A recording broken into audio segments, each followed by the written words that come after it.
Okay, now it's time to really start unlocking some powerful things. That way we can actually start making games. Because up until now, I've been lying to you. We haven't really been making games. We've just been making things move around a screen. Let's start making games. So if we're going to make games, that we need to know this is like a super fundamental thing about coding and programming: conditionals. Conditionals work with two magic words: if and then. Later on, we'll learn that else is another important word, but for now, let's just keep it simple. If then. Conditionals work exactly how they sound. If something is happening, then do something. This is how we can tell the computer how to make a decision while the game is happening or whatever's happening. Conditionals operate in real life just as much as they operate in programming. We don't necessarily think in conditionals, but they really do affect the way we go about our decision making in the world. Here's a super simple example. Let's say you are walking around and your brain's thinking, well, I'm very hungry. Your brain says, okay, if you're very hungry, then you should sit down and eat a meal. Pretty simple, right? Pretty straightforward. That's condition one. Now, if your brain goes, well, you know what? I'm not very hungry. Maybe we skip down to this condition right here. We'd say, well, if you're not hungry at all, then don't eat. Should have a little arrow there. It's missing. Okay, that's another super simple conditional. If you're very hungry, eat a meal. If you're not hungry at all, then don't eat. Okay, straightforward. Now, here's an interesting one in the middle, though. Maybe your brain says, well, I'm not very hungry, but I'm also not hungry. I'm a little hungry. Okay, if you're a little hungry, now right here you might think like, well, just right then eat a snack. But it's not good to eat a snack like right before you go to bed. That's actually really bad for you. Don't eat right before you go to bed. So, if you're just a little bit hungry, then maybe you should check what time it is first. Okay, so if you're just a little bit hungry, then check what time it is.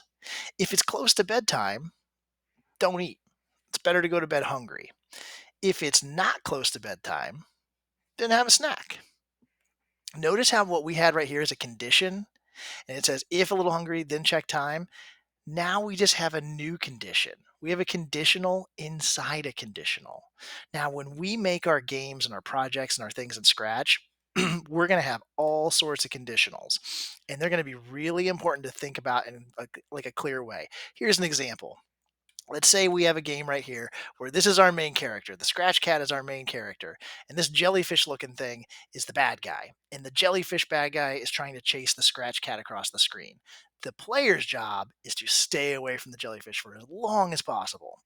Well, our game's going to have some conditions, right? The game's going to be thinking, hey, if the jellyfish is touching the Scratch Cat, guess what? Game over. That's our condition, right? If the jellyfish is touching the Scratch Cat, then we say game over. Stop the game. Done. Now, if our game was more interesting, maybe we would have a condition inside of a condition. Maybe instead of just keeping it simple, we'd say, "Hey, if the jellyfish manages to catch the Scratch Cat, then maybe our game would check how much health our Scratch Cat has. If our Scratch Cat has full health, then the game would say, "I'll just take away like a heart or a health point or whatever." But let's say the Scratch Cat has like low health, then we would say, "Okay, then it's game over for the player," right? We will have conditionals all throughout our games, and keeping track of those if then statements, especially the ones that are sitting inside of each other, it can get really tricky. So this is going to be something that we're really going to have to focus on and be really careful as we make our games and projects. So up next, we're going to talk about how we can start using these conditionals to start making games that feel and look and sound a lot more like real games.